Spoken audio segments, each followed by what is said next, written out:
तो दोस्तों सबसे पहले बात करते हैं हेडलाइंस की, जो कि यूक्रेन और रशिया के साइबर स्पेस में चल रही है। ऐसी साइबर सिक्योरिटी और ऐसी साइबर न्यूज जिसको आपको जानना जरूरी है। सबसे पहले न्यूज आ रही है गूगल की तरफ से कि गूगल मैप्स ने जो भी लाइव ट्रैफिक वाला जो फीचर है वो यूक्रेन में डिसेबल कर दिया, जिससे कि ये पता ना लगाया जा सके कि कौन ज्यादातर कहां पर लोग इकट्ठा हो रहे हैं। ये उनके सेफ्टी के लिए ऐसा गूगल की तरफ से कदम है। आगे बढ़ते हैं कि एक हैकर है जो बोल रहा है कि भाई मैं अपने कंप्यूटर का इस्तेमाल करके मतलब हराना चाहता हूं यूक्रेन को। तो रशियन हैकर्स हैं, जो बहुत सारे हैकर्स में इकट्ठा हो रहे हैं, जो कि यूक्रेन के अगेंस्ट अटैक परफॉर्म कर रहे हैं।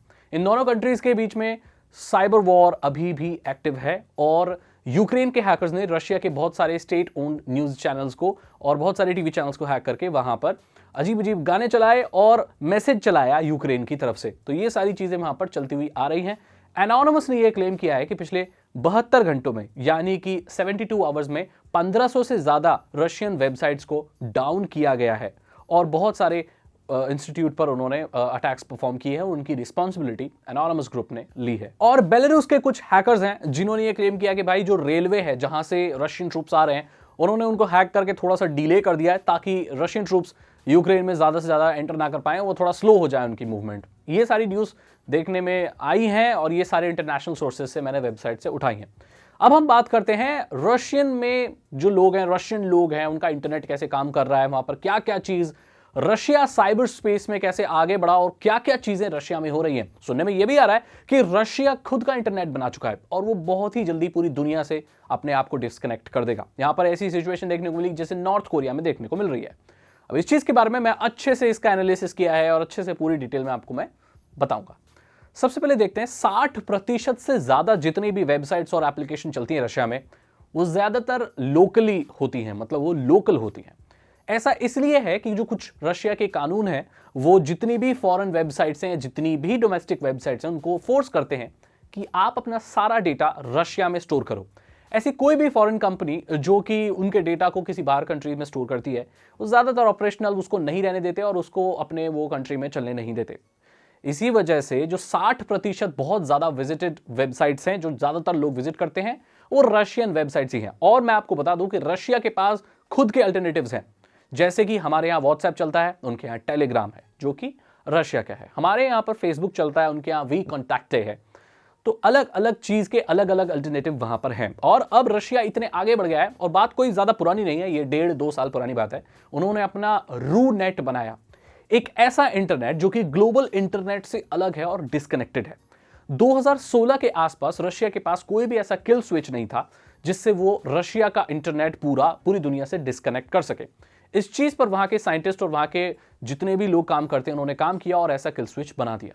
2019 के एंड में उन्होंने अपने पूरे रशिया के इंटरनेट को बाहरी दुनिया के इंटरनेट से डिस्कनेक्ट कर दिया। यहां पर उन्होंने ऐसे इंफ्रास्ट्रक्चर बिछाए हुए हैं और लोकल जो आईएसपीज हैं, जो कि इंटरनेट सर्विस प्रोवाइडर हैं, उनसे कनेक्टेड होकर खुद का एक इंटरनेट चलाया। दैट मीन्स जो भी सर्वर चल रहे हैं वो खुद उनकी कंट्री में चल रहे हैं। जो भी वेबसाइट, जो कि 60% ज्यादा विजिटेड वेबसाइट है, वो सारी रशियन है, तो वो सारी रशिया में चल रही है। तो गूगल, जो लोग हैं वो गूगल के अलावा अंदर की ही जो सर्च इंजन है, जैसे Yandex वगैरह लोकल जो डोमेस्टिक है, उन्हीं को एक्सेस करें। बाहर के इंटरनेट से लोगों को कट कर दिया।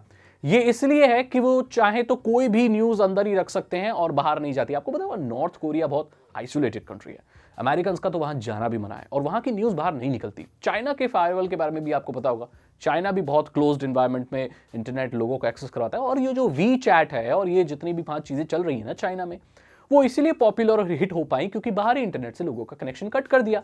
तो अब लोगों को तो चैट करना ही है, तो वो वी चैट इस्तेमाल करते हैं। यही कारण है कि वो ज्यादा हिट हो गया। नहीं तो अगर ये पूरा इंटरनेशनल रखते तो व्हाट्सएप ही चल रहा होता चाइना में और शायद वी चैट नहीं चल रहा होता। अब रशिया भी कुछ इसी रक्षा कदम पर चलते हुए आ रहा है। तो अब 2019 की बात कर रहा था मैं। 2019 में क्या किया कि बाहरी इंटरनेट से कनेक्शन कट कर दिया। बाहरी इंटरनेट कैसे काम करता है, जो अलग अलग कंट्रीज होती हैं और मोटे मोटे तार जा रहे होते हैं, तो सारी कंट्रीज अंडर सी केबल से कनेक्टेड होती हैं, राइट? तभी वो इंटरनेट है, पूरी दुनिया कनेक्टेड है। रशिया ने उसको कट कर दिया, अपना इंटरनेट चला दिया। ये टेस्ट उन्होंने किया था ऐसा, बाद में फिर कनेक्ट कर दिया है। लेकिन अभी ये सुनने में आ रहा है कि रशिया हो सकता है अपने आप को बाहरी इंटरनेट से डिस्कनेक्ट कर दे। अब रशिया के बारे में बात करें, रशिया में क्या डोमेन है? रू, सू और पू। पू नहीं है, वो पी और एक अजीब सा रशियन वर्ड है, मुझे पता नहीं कैसे प्रोनाउंस करते हैं। वो जो हैरी पॉटर के मौत के तोहफे थे ना, वो डेडली हैलोज जैसा जो साइन है वैसा SORU, जो कि रशिया का डोमेन है SU। ये इनके 3 मेन डोमेन्स है। अब मैं आपको बात करता हूं यहाँ की इंटरनेट मतलब कैसे चला रहे हैं ये लोग। तो भाई यहां पर जो है ऐसी VPN जो कि अपने लॉग्स या बैकडोर कनेक्शन अगर सरकार को नहीं देता तो वो VPN यहां पर काम नहीं करती। VPN का मतलब ये होता है कि आप भाई सिक्योर रह के चल सके, कोई आपको ट्रेस ना कर सके। अगर सरकार कोई लॉग्स देने हो तो VPN का मतलब क्या बन जाता है ना। लेकिन रशिया में ये चीजें हैं। रशिया इतना मासूम देश भी नहीं है। आपको पता होगा कि रशिया अकाउंटेबल है दुनिया के सबसे बड़े इलीगल मार्केट को होस्ट करने में। अब मैं ऐसा क्यों बोल रहा हूं, सिल्क रूट के बारे में आपको पता होगा। अब उससे भी खतरनाक हाइड्रा, जी हां हाइड्रा की जय सुना होगा ना कैप्टन अमेरिका में, हाइड्रा की जय, हाइड्रा की जय हो। बेटे हाइड्रा ना एक dark net illegal market place का नेटवर्क है जिसमें 1600 से ज्यादा जो ऑटोमेटेड शॉप्स हैं वो चल रही हैं। यहां पर सारे गैर कानूनी काम होते हैं, गैर कानूनी चीजें बेची जाती हैं।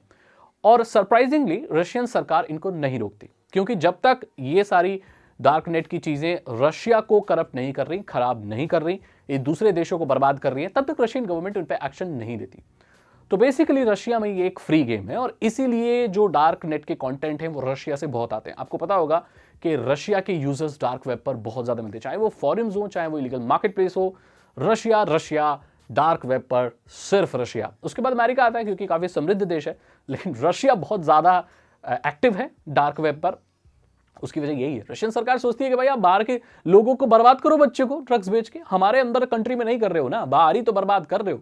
और अगर रशियन हैकर्स कोई भी जो कि स्टेट ओन्ड हैकर्स होते हैं, जो स्टेट के लिए काम कर रहे होते हैं, गवर्नमेंट बैक्ड हैकर्स होते हैं, अगर वो अमेरिका और यूरोप और इन सारे देशों पर अटैक कर रहे हैं तो सरकार काफी ढील बरतती है, वहां पर उनके ऊपर ज्यादा एक्शन नहीं लेती है। तो ये चीज वहां पर काफी चलती हुई आ रही है। यही वजह है कि भारत सरकार भी अब अपने जो डेटा है वो लोकली रखना चाहती है। हालांकि भारत जैसा तो कोई देश नहीं है जहां पर बहुत आजादी है, जहां पर इंटरनेट को भी ज्यादा सेंसर नहीं किया जाता। बाकी सारे देशों में देखोगे बहुत ज्यादा सेंसर किया जाता है। तो हमारे यहाँ पर इसीलिए हम करते हैं कि हमारा यार डेटा यही रहना चाहिए। कोई भी अगर बच्चों का गेम है जो कि कहीं और दूसरी कंट्री में स्टोर कर रहा है डेटा, तो वो ऐसा नहीं होना चाहिए। हाँ, खुद ही यहाँ लोकली ही स्टोर होना चाहिए, ताकि हमारे जो डेटा वगैरह और कहीं और ना चला जाए और उसका इस्तेमाल करके हमारी जो देश की सुरक्षा है वो खराब ना हो। यही वजह है। और ये सारे देश बहुत पहले से ये चीज़ कर चुके हैं। जैसे रशिया में 2015 में ये मूवमेंट शुरू हो गया था। 2015 में ये लॉज निकल गए थे कि भाई अपना डेटा अपने अंदर ही रहना चाहिए और उनके पास हर तरह का अल्टरनेटिव। अगर अमेरिका पूरा कट कर दे, अपनी सर्विस प्रोवाइड करना बंद कर दे रशिया को, तो रशिया अकेले सर्वाइव कर सकता है, उसको किसी की ज़रूरत नहीं है। क्योंकि एक तो उन्होंने खुद का, हाँ ये बात तो है कि लोगों को इन्फॉर्मेशन पूरी दुनिया की नहीं मिल पाएगी अगर सिर्फ वो अंदर का रशिया का ही इंटरनेट होता है। तो जो लोग हैं वो दुनिया से बाकी से कट जाएंगे, अंदर की न्यूज़ भी ज़्यादा बाहर नहीं जा पाएगी, लेकिन वो फिर भी सर्वाइव कर सकते हैं। रशिया के लोग आपस में तो कनेक्टेड रह ही सकते हैं और वो तो बहुत अच्छी बात है, क्योंकि वहाँ पर 60% जो भी मोस्ट विजिटेड वेबसाइट्स हैं वो रशियन वेबसाइट्स ही हैं, वो कहीं बाहर की नहीं है। लेकिन हमारे यहाँ देख लो, ज़्यादातर विजिटेड वेबसाइट्स के बारे में बात करते हैं हम। फेसबुक अमेरिकन वेबसाइट है, गूगल, यूट्यूब सब अमेरिकन है। हमारे यहाँ पर बहुत कम चीज़ें बनती हैं। हमारे यहाँ से बहुत सारी चीज़ें बनी थी जो कि कामयाब नहीं हो पाई। जैसे कि आईबीबो ने पहले सोशल नेटवर्किंग में इन्वेस्ट करना शुरू किया था। आईबीबो नाम की एक सोशल नेटवर्किंग वेबसाइट हुआ करती थी, फेसबुक जैसी ही, लेकिन फिर वो कामयाब नहीं हो रहे, पता नहीं क्या वजह हुई और उन्होंने वो बंद कर दी। अब वो शायद ट्रैवलिंग वगैरह का कुछ करते हैं। शुरुआत तो हुई थी भारत में, लेकिन अभी ऐसा कोई प्रॉपर बन नहीं पाया है। राइट, हमें इसकी कदम आगे आगे बढ़ाना चाहिए और हमें भी अपना खुद का कुछ बनाना चाहिए। यहां पर मैंने बात की रशिया के इंटरनेट कल्चर के बारे में और रशिया के इंटरनेट और साइबर स्पेस में क्या चल रहा है। और वहां पर भाई ये भी आया कि फेसबुक और ट्विटर और उन सबको बैन होने की बात हो रही है, वहां सही से चल नहीं रहा है और लोगों को ज़्यादा फर्क पड़ेगा भी नहीं, क्योंकि उनके खुद के यार वी कॉन्टैक्टे है और टेलीग्राम वगैरह है। अब रशिया ने टेलीग्राम मैसेंजर को भी अपनी कंट्री में बैन करने की बात की थी और उसको ऐसे करने की बात की थी कि उसका डेटा वेटा ले सके, बैकडोर प्रोवाइड कर दे। बट ऐसा वो पॉसिबल नहीं हो पाया, क्योंकि एंड टू एंड इंक्रिप्शन था और उनकी पॉलिसी कुछ ऐसी थी जो गवर्नमेंट के अगेंस्ट गई। और भाई अभी भी टेलीग्राम वहाँ पर चल रहा है और वो रशिया है तो थोड़ा ढीला हाथ रखते हैं, भाई अपना ही आदमी, चलो अपने देश की चीज़ है। तो मैंने आपको बता दिया रशियन इंटरनेट कल्चर के बारे में, साइबर स्पेस के बारे में जो रशिया में चल रहा है, यूक्रेन रशिया के बीच के साइबर स्पेस में क्या चल रहा है। ये सारी चीज़ें मैंने आपको दे दी, अपडेट दे दी, नई नॉलेज दी। अगर आपको ये वीडियो अच्छी लगती है, इस तरह की वीडियो अच्छी लगती है तो लाइक करो भाई, बताओ मुझे। सब्सक्राइब करो इस चैनल को, ये फ्री है, इसके लिए कोई पैसा देने की जरूरत नहीं है। लेकिन अगर आप थोड़े बहुत पैसे दे सकते हैं तो आपको मैं इथिकल हैकर बना सकता हूँ। जी हाँ, 299 रुपीज़ के 3 इथिकल हैकिंग कोर्सेज है जो आसान भाषा में आपको इथिकल हैकिंग सिखा देंगे। डिस्क्रिप्शन चेक करें और जाके उन्हें पढ़ें, बहुत अच्छे वीडियो कोर्सेज हैं, हिंदी लैंग्वेज में कोई भी सीख सकता है। चैनल को सब्सक्राइब जरूर करना मेरे दोस्त, और बेल आइकन को प्रेस करके ऑल नोटिफिकेशन ऑन कर देना। मैं बताऊँ आपसे अगली वीडियो में। Thank you so much and good bye.